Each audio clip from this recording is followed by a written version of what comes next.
After such a thought-provoking session from the Deputy Governor, I stand between you and the next power-packed session with our panel of experts.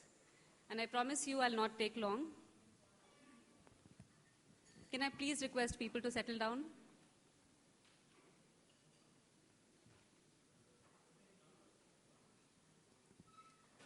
I'm going to take a few minutes to try and provide a little more context on CDR.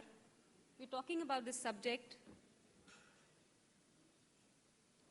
in unprecedented times, a time where the growth most certainly has stalled globally, and there are various signs to believe that we are going through a major economic slowdown and bottom line margins.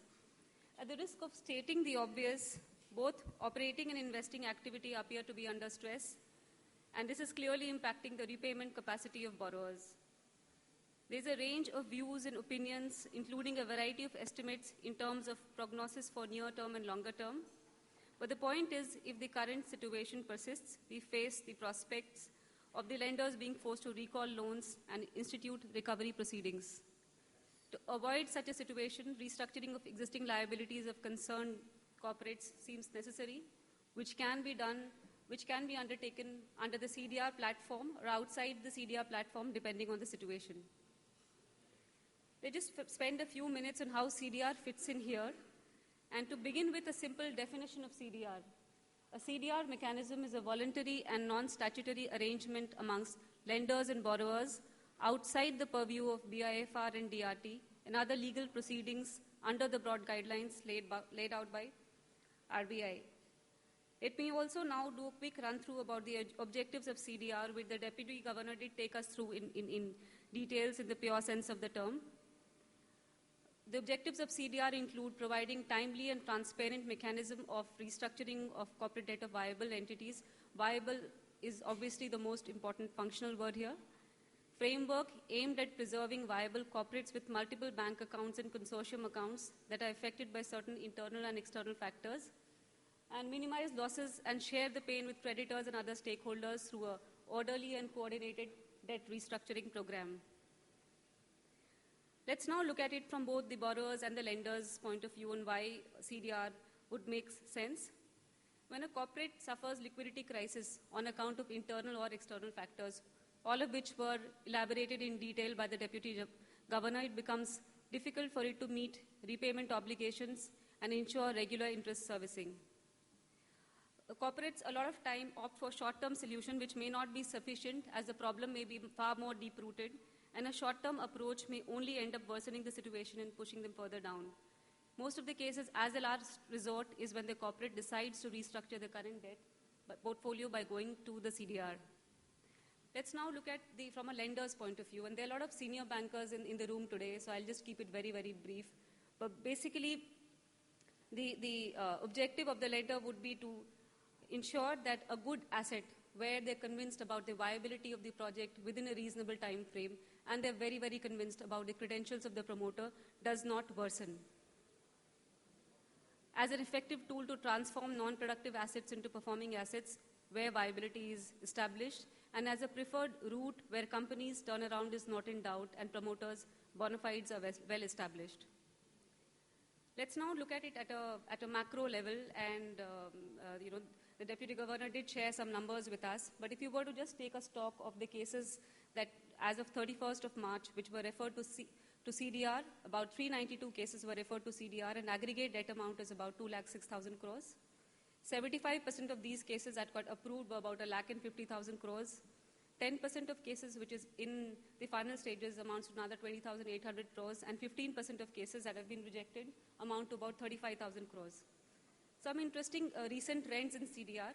The restructuring cases have gone up by 156% from the last year, which should not be a surprise given the rapid deterioration in the macro.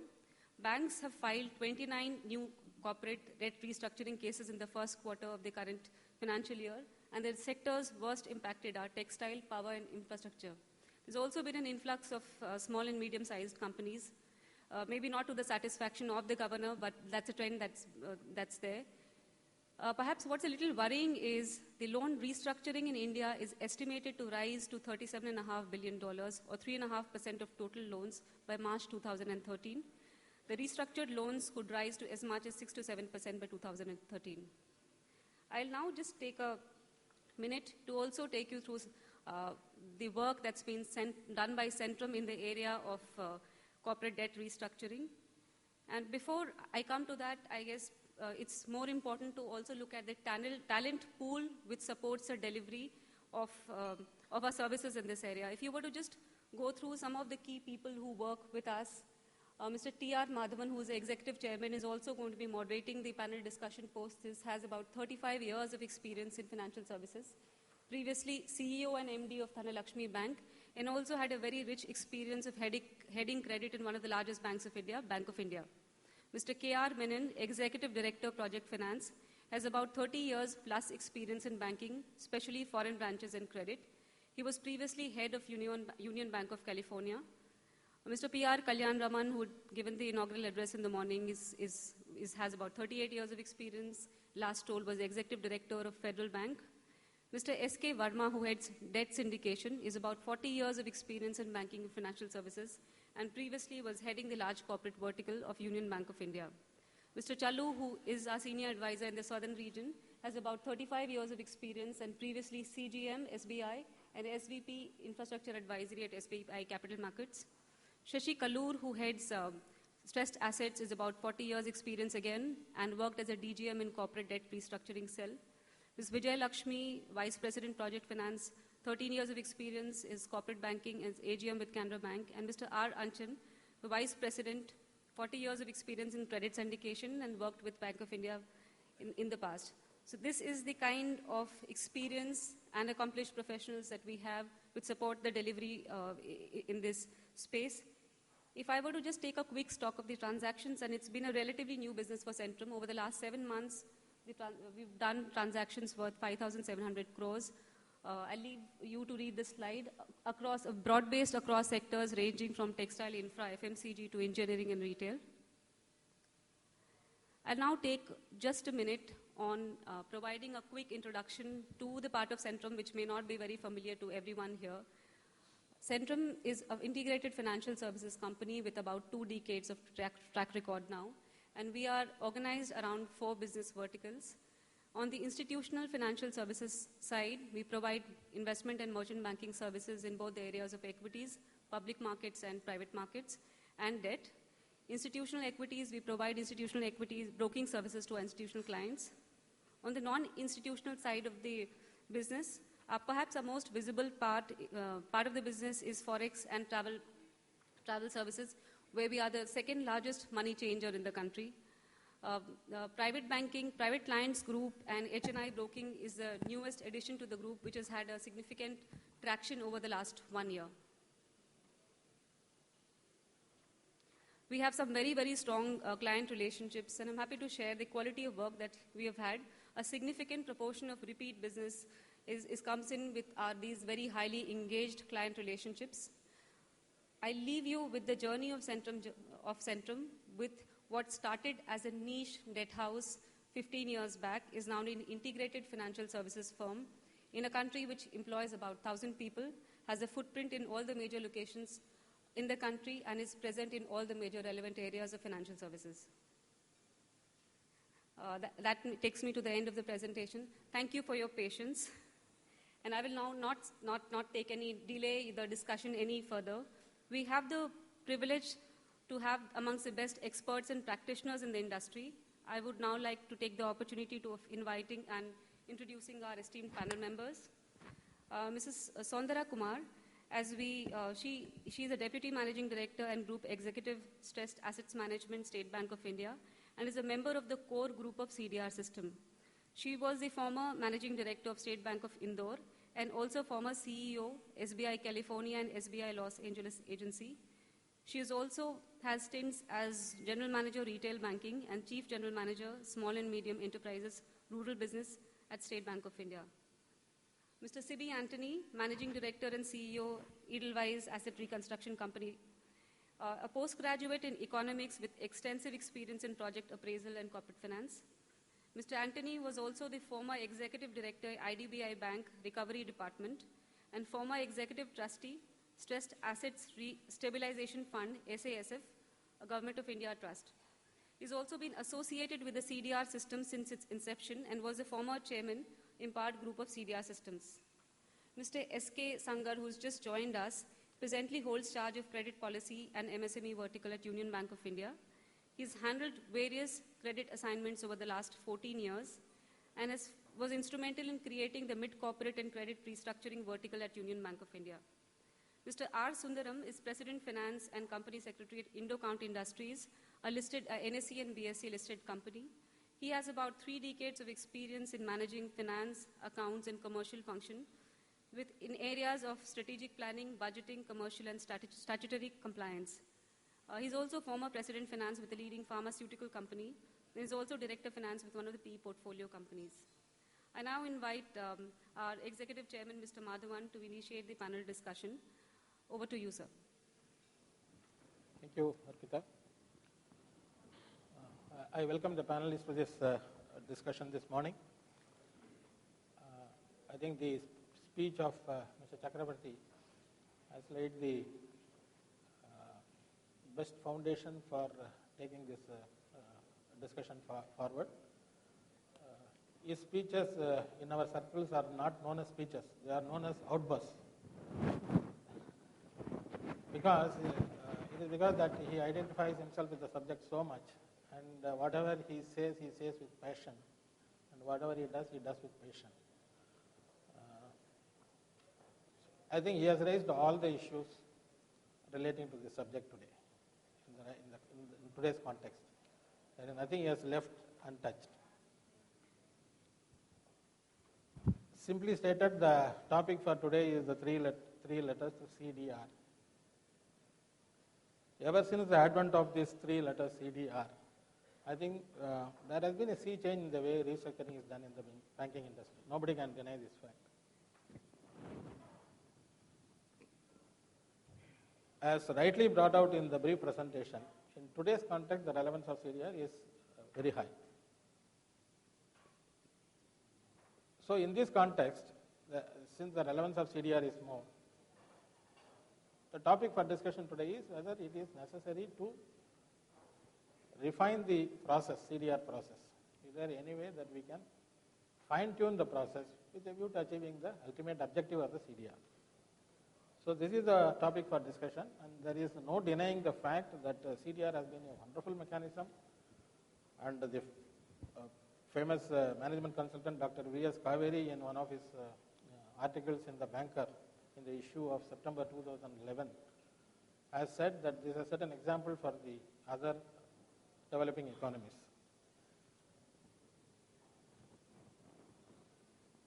In the form it was originally envisaged, CDR, it left many issues to be decided by the joint lenders meet and the CDR empowered group. In fact, the CDR process, when it came into being, when the RBI issued the first circular in August 2011, it ran to 6 pages. This circular is about 6 pages. It explained the need for restructuring, setting up a restructuring mechanism, and the overall contours of the CDR mechanism. This is what it said, broadly touching upon each subject, leaving many things to be decided by the CDR EG, the empowered group in the CDR core group, and the standing forum. That ran to 6 pages, as I said. Now, the latest circular issued by CDR, the master circular, which was issued in June 2009, runs to 66 pages. From 6 pages to 66 pages. Obviously, the 66 pages contain the wisdom of having restructured over the previous 8 years, and they had to come out with clarifications, stipulations, more conditionalities, etc., to what are certain situations which they faced while restructuring accounts in these 8 years. Here, I cannot but recall a quote which I read somewhere. The number of words in the Christian prayer is about 100. The number of words in the national anthem of USA is 311. But the number of words in the US regulation which says how cabbages shall be packed before they are sent to the marketplace is 12,000. This is a fact. So what is the result of more and more regulations? More and more regulations would naturally cause more complications. And more regulation would also mean taking away judgment. If one is not caught under one class, he will be caught under some other class. So here comes my first poster to the panelists. By more and more addition of these requirements and conditionalities, are we making the CDR process a slightly more complicated one? After all, I firmly believe that restructuring is one of judgment and imagination. Any project ending should factor in a lot of judgment apart from the knowledge part of it. Thomas Alva Edison also said to know is nothing, but to imagine is everything. I think in the restructuring done in the earlier years, 2002-03, when the steel restructuring, the textile restructuring was done, a lot of imagination was used, and I think Mr. C.B. Antony was part of those restructurings. So my first question to the panelists, as I said, is by more and more additions, by issuing lots of directions, by issuing conditionalities running to pages, have we made the process a little more complex? This is a large question. I will be raising many other smaller issues within this broader issue. I would now invite each of the panelists to address this issue and also add any of their views on the CDR restructuring process, whatever they may have. Each panelist may take about 3 to 5 minutes to begin with. So I think I will begin with Mr. C.B. Antony, who has headed the CDR cell earlier and who has been part of some huge restructurings in the past. Mr. Antony. Thank you, Mr. Madhavan. In fact, at the outset, I would appreciate Centrum for taking this initiative to talk on this subject. And the timing is so perfect. The draft report of the working group is on the website of Reserve Bank of India. And comments are invited up to August 21. I think the discussion out of this August group, this well-informed group, should emerge some ideas, and Centrum should document it and perhaps send it to Reserve Bank of India as its comments. Now, I was fortunate to be associated with the CDR right from its inception. It's one of the beautiful systems ever initiated by Reserve Bank of India to deal with the distressed or stressed companies. After a high voltage discussion or outburst, as he said, by Chakravarti, I thought we should dwell upon a few issues, because CDR, which was there earlier, is going to change. If the draft report as it is going to be the basic principles of this, I think we need to discuss on that. There are good suggestions, but I was slightly disappointed on some of the other suggestions. Now, the larger question what Madhavan asked is whether regulators should there be too much of regulation into CDR? CDR was intended to be an informal club or informal group of bankers which could take a decision on the borrowers. Actually, it's intended to be totally informal, but transparent and time-bound. Transparency and time-bound has been there quite well. And the informality, I'm afraid, is losing because of the too much of regulation coming into this play. Now, the question I also would ask, why regulation into CDR restructuring? In fact, one of the very good suggestions the draft group has given is that there should not be any regulatory forbearances on CDR.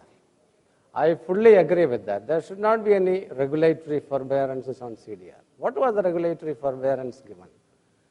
The regulatory forbearance was that if the case is admitted in CDR for restructuring, then you don't have to, the provision will be as it is, but if it is implemented, the CDR restructuring is implemented, you could classify the asset as it was at the time of entry into CDR.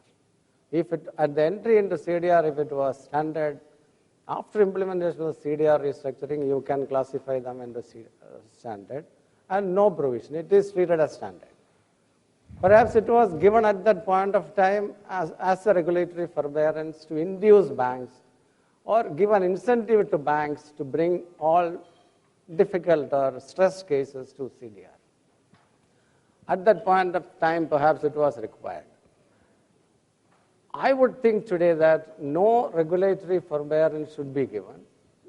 If an asset is going to be classified as substandard, it should be classified as substandard and necessary provision should be given.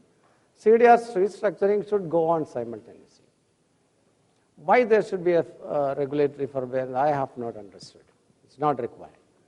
See, if you look at the CDR restructuring, second restructuring, third restructuring, these are all become a problem because of this regulatory forbearance. Let the account become standard, doubtful, whatever it is. Let the restructuring go on. Because if the lenders find this is a stressed account and it has to be restructured, it should be restructured. So I think the regulator should keep his hands off from that.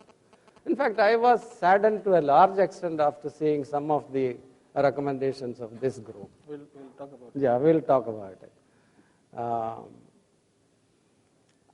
Then on the fine-tuning, I think you will come later on. So this is my views. From what Mr. C.B. Antony said, and he is not for having too many regulations into this area, too many conditionalities, too many stipulations.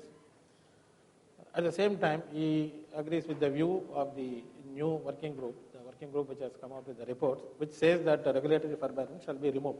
Shall I say one point where the regulator should come in CDR? Please. The regulator should only come and tell all the banks that you should cooperate for restructuring, number one. And number two, there's a number two, no number two actually. It's all the banks should and give a nudge here and there to the banks if they don't follow the CDR principles. This should be the regulator's role in this. So you want you do not want the regulatory forbearance should be shown. But at the same breath, I can add, I think it is because of this stipulation, saying that once you restructure, you can go back to the status in which we entered the CDR, namely standard it would be. I think it's a great incentive for the banks to go for restructuring. Mr. C.B. Antony is removing that incentive. Yes. Today, many accounts are coming to CDR only because of this enabling clause by which a bank will be able to preserve the status once it is restructured. It's a great incentive. In fact, it is because of this, I think, many cases, I cannot put a figure on that, but many cases are coming to the CDR. Now I call upon Mrs. Kumar to respond to this. I think, thank you, Mr. Madhav. A little dicey situation here because I'm a member of the CDR core group and I'm also, State Bank was also part of the CDR, the restructuring guidelines, Mr. Mahapatra committee. First thing you said is about too many instructions and the instructions getting too lengthy, too many words. I think that has always been the practice in India. If you look at RBI circular, any of these master circulars, I'm sure they all started off as 5-page, 6-page circulars, and over a period of time we have, added more and more to it. This, I think, arises essentially because over a period of time with experience, we realize that something was left out or something was not clarified, maybe there was some ambiguity. So more and more clarifications come into picture. That is why the clarifications, and you'll see there are annexures which define. For example, the CDR circular, if you see there is something called specified period. The specified period, the definition is given, which is also undergoing a change, I think, with the new recommendations. So maybe that is what is, otherwise what happens is there is no uniformity. So in order to ensure uniformity, I think more and more explanations and more granularity has been given to the instructions. I suppose it's okay as long as somebody reads it. Only thing is what happens is when it becomes too lengthy, I don't know how many people really read these circulars and the guidelines. In my own bank, even people working in the department, I'm not very sure whether everybody would have read every word of the circular. So that is something perhaps maybe we'll have to prepare an executive summary for this. But I think if there is no ambiguity and clarity in the instructions, this can be brought down to lesser volume. Second thing is about the CDR mechanism itself. The mechanism is there so that a timely and transparent way of restructuring can be done. It is an independent body. It doesn't take the side of any bank. It looks at everything objectively. Same as in a consortium meeting, the joint lenders meet and discuss things. But there, there is nobody who is going to actually let everyone see some result by way of, uniformity in the decision. But at the same time, we have to remember that the CDR cell, whether it is the EG or the core group, they'll have to function within the regulatory framework. Just because it is restructuring and there is a separate mechanism for that, they cannot go beyond whatever RBI guidelines say. We'll have to function within the RBI guidelines, and CDR cannot be changing the structure or changing the guidelines to suit restructuring, which is not in line with RBI restructuring guidelines. That having said, is regulatory intervention required? I think regulators are definitely concerned. I think what Mr. Chakrabarty said, you are all part of it. I think regulators are now concerned because of the volumes which is going into the cell and also the quality of the cases that are being taken. Perhaps they have a concern that just to postpone the inevitable, maybe accounts are getting into restructuring. So here the banks have to play a very important role.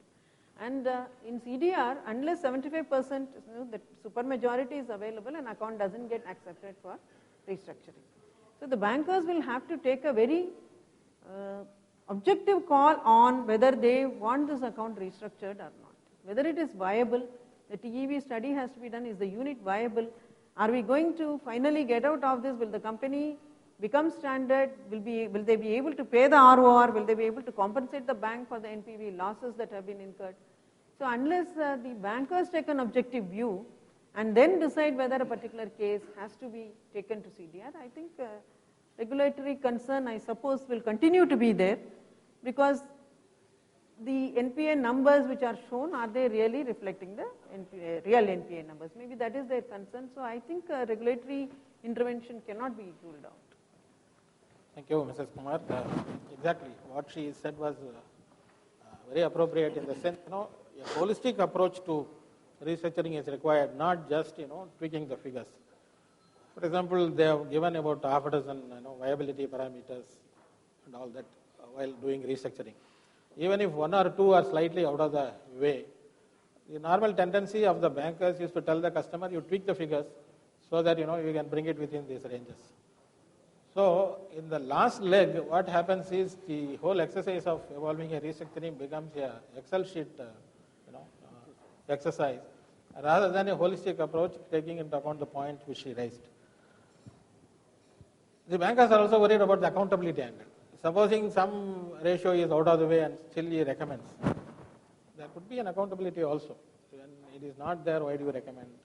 Things could come up. This accountability is another thing which will come later on. So from this angle, Mr. Sanger, do you think banks are doing today as a holistic thing, the restructuring, or they are still more interested in looking at the Excel sheet and satisfy themselves the project is viable? Because from what Mr. Chakrabarty said, it looks as if banks are doing only a tweaking exercise rather than doing a holistic approach. Thank you. I will first of all touch upon the very purpose of establishing this CDR platform. We need to look at it from a larger perspective, from the perspective of the industry, from the perspective of the economy. And there comes the issue that this viability of any unit is a very important issue whenever we are to select any unit for the restructuring. So that viability has to be addressed properly and assessed properly. That is very important. Until any unit is not viable, I think there is no point in restructuring that asset. Now, your question that as far as are banks doing it just for the sake of preventing it from slipping into NPA, or real restructuring is being done. I'll say that this issue of viability assessment and every restructuring which has to be done, it has to be done a properly assessed and deep restructuring, not for the sake of preventing it from slipping into NPA. And in that case, we cannot rule out that all the restructuring which is being done, it is purely done on the proper viability and deep restructuring. It needs to improve because standards are there, and it is always a continuous process of improving. And many a times such things do come up. But on the larger count, if we see, the restructuring is coming out of after having proper assessment only. But we still can't say that 100% it is being done so. And there is always a room for improvement where we can go in for a proper assessment of all the cases, whether they are really eligible for restructuring or not. So that aspect, it's always an evolving system, and whenever we come across the deficiencies in the system, we do try to address those systems. And that is the reason I think the relevance comes here, where the regulator keeps on coming with more and more guidelines. And these guidelines are also evolving out of this kind of issues which come up over a period of time. Only thing is, from the financial sector players' point of view, it is required that we need to read those instructions from the point of view of the relevance. These guidelines keep on increasing because there are, as Mrs. Kumar said, that over a period of time, there are certain issues which needs more and more clarification. So for that clarification's sake, these guidelines do keep on increasing. But the professional approach is that we need to read these guidelines according to the relevance of the individual cases. So that is, I think, if it is kept in mind, the restructuring will always be really a meaningful restructuring. And always it should be a properly assessed deep restructuring, not just for the sake of, you can say, doing a temporary solution to the problem. I'm very much sure of that. Thank you, sir. Another issue is, Mr. Chakrabarti also touched upon this, about sensitizing the banking system on the need for restructuring. Now the question is, are the lenders proactive in identifying the cases for restructuring? At the operational level, we have the branches, the regional offices, then ultimately the head office. The question is, are the officers at the branch level who see the account every day, who deal with the borrower, they are sensitized to this need for restructuring? It is common knowledge that banks live quarter to quarter. Every quarterly results have to come out, and the question of NPA is a big issue. So their full focus at the operational level is to recover rather than to restructure. So instead of acknowledging the cash crunch which he is undergoing, by insisting on servicing the loan, continuing to service the loan, we are building more pressure on the already stressed cash situation of the company. So is there a need for sensitizing the branch and the regional level? Because today most of the wisdom of restructuring is located at the head office of many banks, not necessarily at even the regional level. This is from, I don't have statistics or anything, it is an impression. In fact, as I mentioned, Dr. Kaveri in his article also recognizes this issue, and Mr. Chakrabarti also flagged it today. Sensitizing someone is not merely, giving him the knowledge of the restructuring. It is, also making him develop the right attitude towards these accounts. With the number of cases requiring restructuring increasing manifold in a downturn, do you think the system is responding to this? here my question to Mr. Sundaram of Indocount, who has already undergone a restructuring. His company has undergone a restructuring, and it is well on its course to come out of the CDR also. In your case, Mr. Sundaram, I would like to know, how did you approach this problem? You had to approach the banker asking for restructuring, or the banker advised this to you, or it came out of mutual discussion between the two of you? How this process took place in your case? Good morning, thank you. In our case, basically the problem with the company was basically derivatives. It's not the operational problem. And the derivatives was suggested by most of the bankers. It's a two-way mechanism between the company and the bankers jointly put together and find out that this company cannot repay the derivatives in a short period. And there is a need for giving a structured time to the company over a period of time.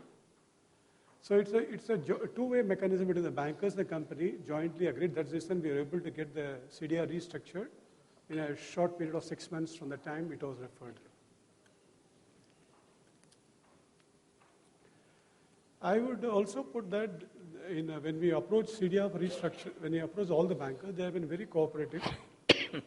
And the problems connected to the company was understood, properly documented, and it was taken up to the CDR cell, and in a matter of 2 or 3 sittings, we got the structured approved, and we also completed all the documentation in 3 months thereafter. This was done in somewhere in December 2008. Since then, all the bankers have cooperated, and last 4 years we have been strictly complying with the guidelines of the banks and CDR. And that's the reason why probably we might, with the support of all the bankers, we might be coming out of the CDR shortly.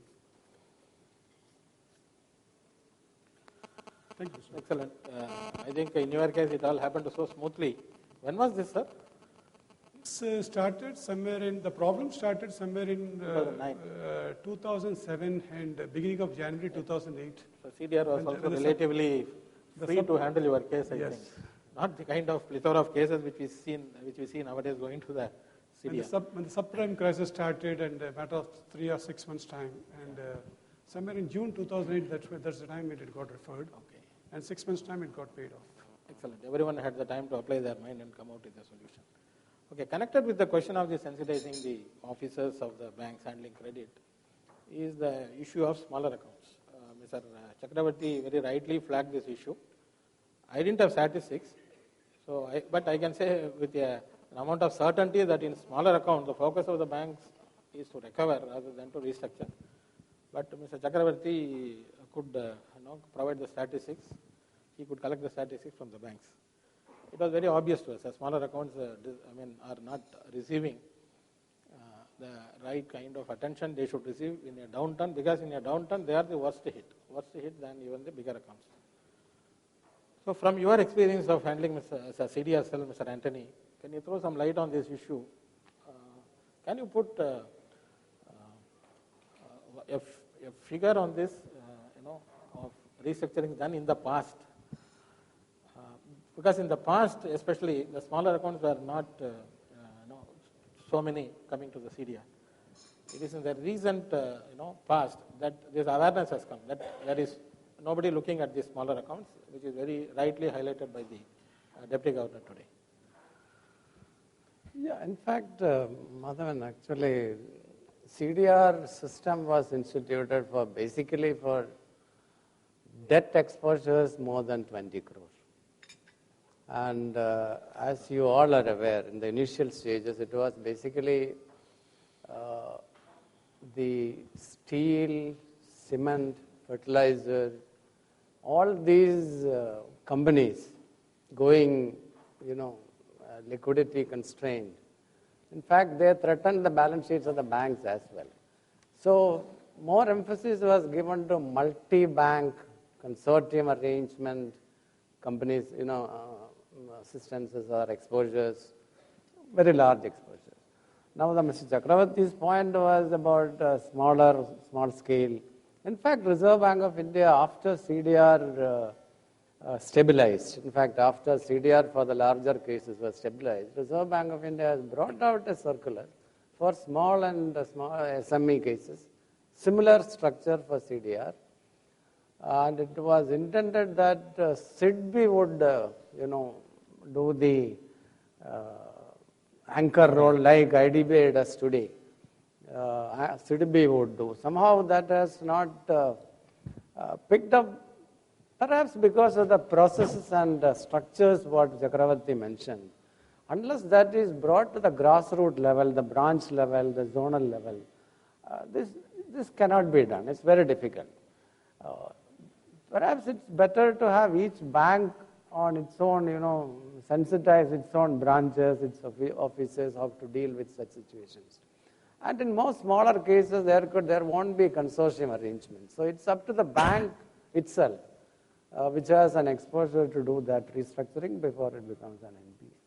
It's an excellent suggestion. If the larger accounts could be restructured in a cell created at IDBI, why not the smaller accounts be restructured in a cell created in SIDBI, which was created with the purpose of promoting the small-scale businesses? I think it's an excellent idea. What is your reaction, Mr. Kumar, on this? Because of the very number of cases that could come up, I think we should have a quicker process and more nimble-footed organization to respond to these cases quickly. So to that end, I think this is an excellent suggestion to create a separate setup where the small scale and the medium industries can go and get their accounts restructured in quick time, because in most of the cases, it is only rescheduling which is required. In most of the cases, it is not a kind of deep restructuring where conversion of equity and things are involved. These come up only in the very big cases, which, as per the Mahapatra committee, they should be listed companies also now, they say. So it restricts the number of big cases, which can go to the big setup in IDBI, CDR cell. The smaller ones can go to IDBI. I think this is a very good suggestion Sir Anthony has made. I think the CDR cell takes care of cases 10 crores and above, fund-based and non-fund-based. Now, for the SME, there is a SME debt restructuring mechanism which RBI has issued circulars. But I think what is happening is, in a big corporate, when they have a problem, usually they have deep pockets and they are able to raise money elsewhere, or they are able to, they have their own subsidiaries, intercorporate lendings, or they are somehow able to pull on for some more time before it actually, the trouble really is seen. And sometimes I think even the media and the equity markets catch up to the trouble faster than even the banks, and then it ultimately comes to CDR. But in the smaller cases, especially the SSI, where there is a single banker or just two banks, now I always ask this question too, because I also chair the credit committee. When a unit is having a problem, who is the first to know? If I have a headache and fever and I'm having loss of appetite, will I know that, or the doctor know it first? The doctor may be coming to me every month and for a checkup, but then after his visit, if I'm having a problem, my field officer goes to the unit for inspection maybe once in a month, once in a quarter. But if there is a real problem, I think it is the customer who senses it first. And therefore, there should be some kind of a transparency and trust, and he should come, forthright and tell the bank that he has got a problem. But in many cases, even with the smaller units, we find what is happening is either the facts are not brought out properly, the stock statements don't come, they come late, and then we have to start asking questions, probing questions, and then only you really get to know the problem. I think the customer also has to cooperate with the bank. The moment there is a problem, maybe his bills are not getting paid, it is he who should come and tell us. Bank has never said we will not increase the cover period for receivables. And in today's conditions, we have been doing it regularly. The old 90 days cover period doesn't work these days. We know 120 days, 150 days or 180 days sometimes is required. If some receivables is not getting paid at all, it has to be written off. I think he should be upfront about it instead of actually showing it in the stock statement. So that we can always create even if there is an irregularity, maybe a WCTL can be created, a longer period of repayment can be given. The doctor will come with a solution on what to do. But unfortunately, if the patient doesn't come with the symptoms first, the symptoms cannot be recognized. Even if we do recognize, it will be a little late. Sometimes when it is too late, then it becomes a little more difficult. It is like any other, illness. So I feel that, yes. So having said that, I do agree with Mr. Madhavan. When it is smaller unit, perhaps the mindset and the attitude at the lower levels, at the corporate center level, at my level, maybe the CGMs, GMs who are in charge of the cell, We might be saying so many things, but I think at the lower level, field level, operative level, a lot of change in mindset and attitude is required. We have been telling them, it's not that it's not happening. And I'm sure just like the Union Bank also must be having a similar system. When an account is SMA 1 or 2, the system does throw up an account which is irregular. But that is when the interest is not paid. Even before an account becomes SMA 1, there have been symptoms. There is a below SMA 1 category where there are problems in the account. When he stops paying interest is even much later. But at least from the bank's level, the data is available. The first default of interest, thanks to core banking and the technology, the data is available. I think we should immediately start looking at engaging in a dialogue with the customer. And if you feel that, I think the customer also has to change his mindset. Sometimes what happens is we find promoters are not willing to bring in another partner. They don't want change of management. See, sometimes, it might be worthwhile to bring in somebody. They don't want to lose control of the unit. Sometimes it doesn't happen. If there is a management failure, I think they should accept that fact and they should cooperate with us. And I think banks are doing everything to educate at the lower level.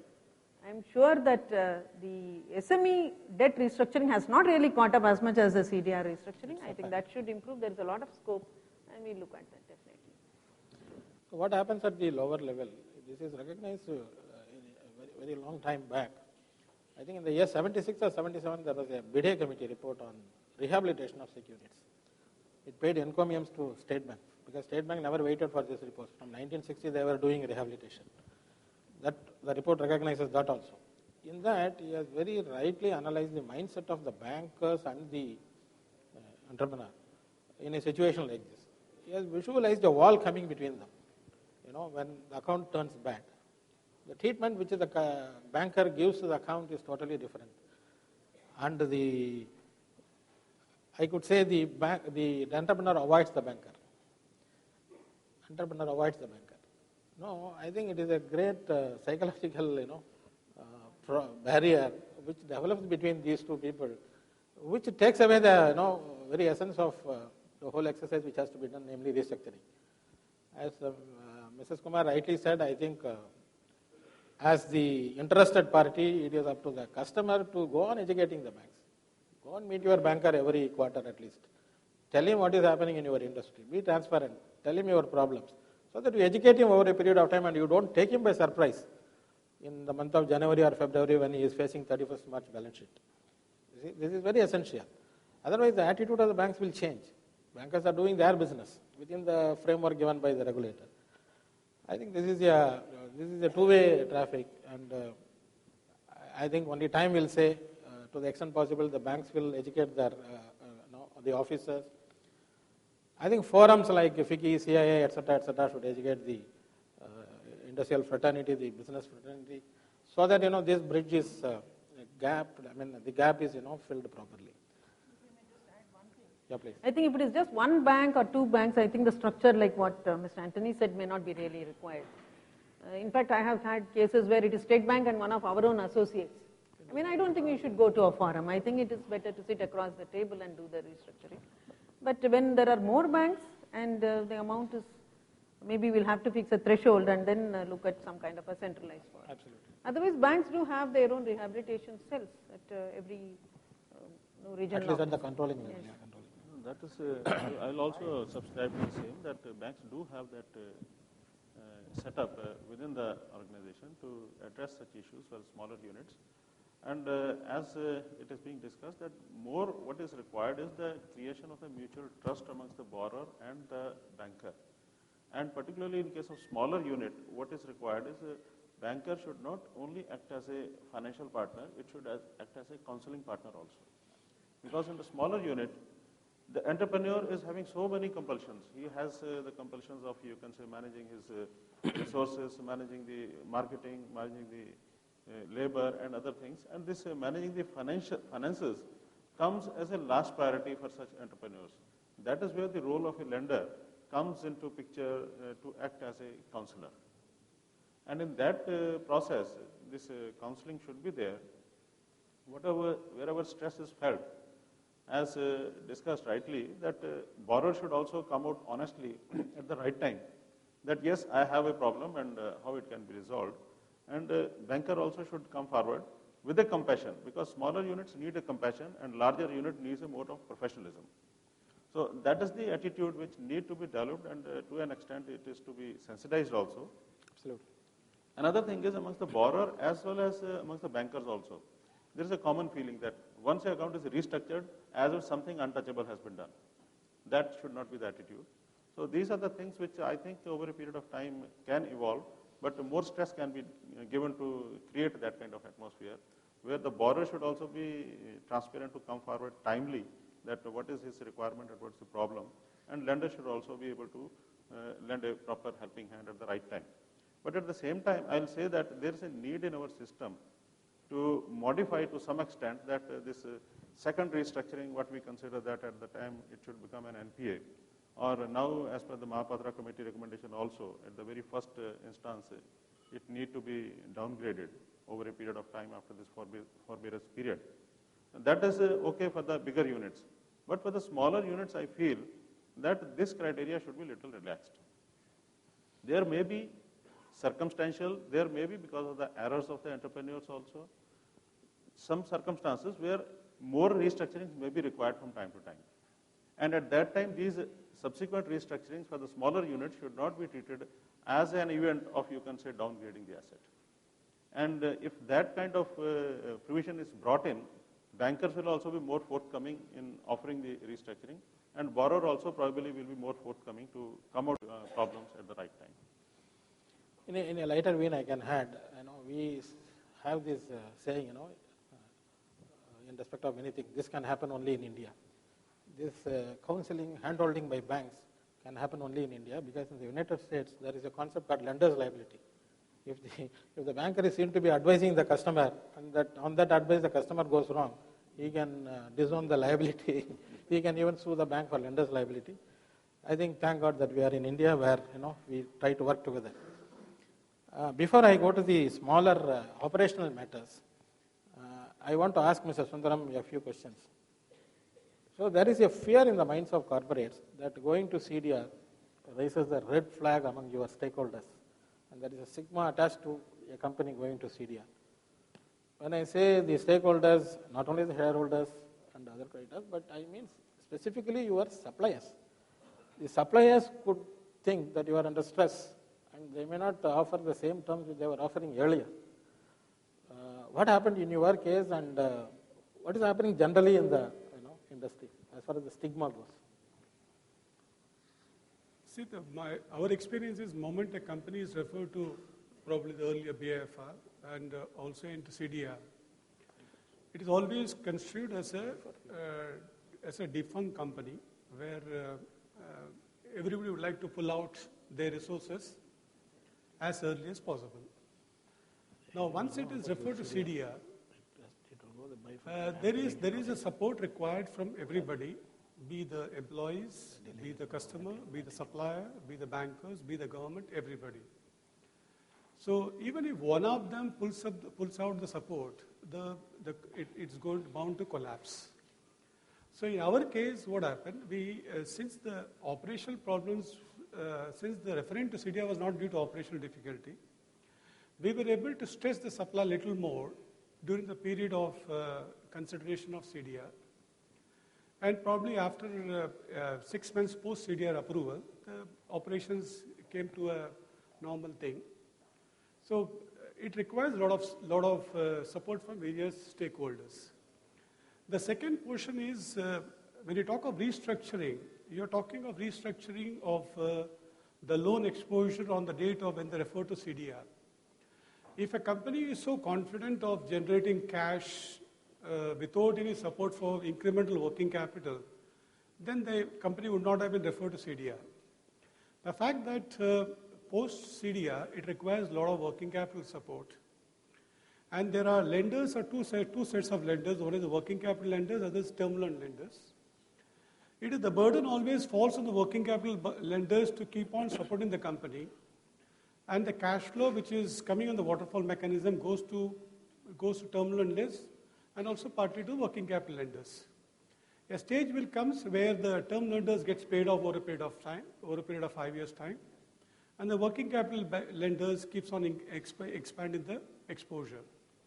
So there has to be a clear understanding of the need at the time of restructuring. It's not only restructuring of the loans or the interest repayment.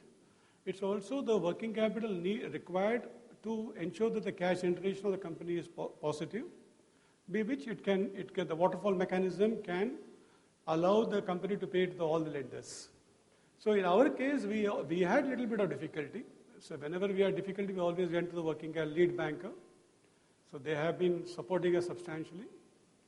In one case, about last year also, we wanted ad hoc limit of 40 crores. They sanctioned in 30 days' time, by which we were able to complete the export order. So if there is a confidence level, because we built up a confidence level with lenders, as long as two-way transparency and confidence level exists, I think there is a solution available for coming out of the problem. I think in your case, everything was done timely. I think this is one example of how a CDR restructuring should be done. I have 2 points. One is whether it carries a stigma is the question. Okay. I can add here that there are stressed funds, who finance units under stress, companies under stress, who not finance, who make available the equity, who are prepared to invest. But I have seen many of them stipulating a condition you should have it restructured in CDR. These funds, which are primarily foreign funds, they have trust in CDR. They seem to be having trust in CDR. They say you have the account restructured so that your cash flow will ease, and then I will invest. This also we are seeing in one end of the spectrum. In the other end, there is a fear that a stigma could be attached to this. What is your view on this, Mr. Antony? Yeah, in fact, stigma, there is a tendency that CDR cases, in fact, when we were doing CDR at that point of time, we analyzed the beta of CDR cases versus BSE index. In fact, CDR cases beta was much higher at that point of time. If you look at the CDR cases done at that point of time, there is no stigma, whether it is SR Steel, JSW, or any of those cases you take. There is no stigma attached to that. In fact, CDR restructuring should be taken as a positive, depending on the success rate of CDR. Even a case like, I was fortunate to be associated from the other side, from the advisory side for a pharmaceutical unit restructuring. And it's doing fantastic. Even at that point of time, unfortunately, there was some sort of stigma attached to that because it was lately in 2010 around time. Today, you look at that company, it's just, if your business is robust, like what happened in Indocount, or this pharmaceutical unit, or any of those steel companies, if the business is robust, and if bankers are convinced about the viability of these units, I think this stigma will go away. There is a stigma today because if you look at, there are one of the most contentious issues of restructuring today is additional funding. Additional funding, it's very difficult to come by. Though they get. That's the worry of private, even anybody, even funds. Why the stigma gets attached is, once it goes to CDR, there is a tendency that additional working capital is difficult to come by. This is in spite of the super priority, Exactly. There is a seniority position in the additional lending. Still, there is an issue. In fact, Chakravarti pointed a very good point about viability. In fact, viability should be assessed, and if you are convinced about the viability, I think banks should go all out to help that company. That's what is my point. And the stigma will go away. Mr. Sanger, what is your view on this stigma issue? No, the thing is that it is as soon as a bigger unit is restructured, of course, there is a question mark on the capability of the management and capability of, you can say, the unit to come out of the difficulty also. But we have to look at it from the angle that what were the reasons for which the unit has gone for restructuring. If reasons are beyond the control of the promoters, and Subsequently, they are able to perform it according to the CDR prescription, and also they are able to come out on time. It is not a stigma, rather it will goes as a plus point for a company that despite the difficulties, they have come out of the difficulties, they have managed the things in a better way. But if they are not able to perform it according to the prescription which has been worked out in the CDR platform, then definitely it's a stigma, and this stigma should be there also as a deterrent in the industry. Deterrent in the industry. Yes. Okay. Because those who will perform well, they will not carry this stigma. Those who do not perform well, definitely this stigma should be there. But we And system should take care of it. Mrs. Kumar? No, I think from the corporate's point of view, I don't think they should feel have any inhibitions about coming to CDR, because CDR mechanism has been created for that to help units in distress. As our RBI DG said, if they are suffering for genuine reasons, then they have to be, the restructuring has to go. But going by what has been happening in the last 5-6 years, I don't think anyone really talks so much about CDR.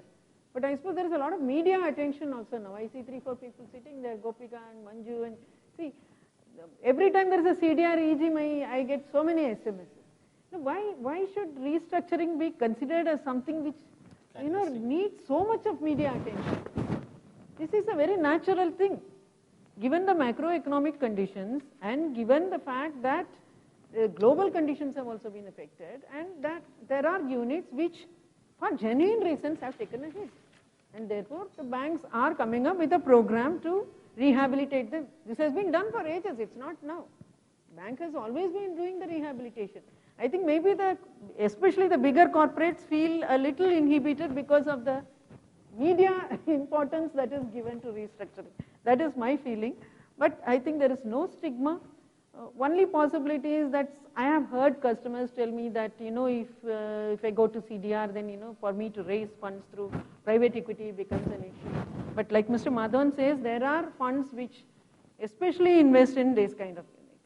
So I think they should not have an issue about that. And it should be treated as a very natural thing, rehabilitation of a unit which is having problems. There's no stigma at all as far as I can see it. And actually, it's not from the bank's point of view. I think it's companies which should understand that there's no stigma.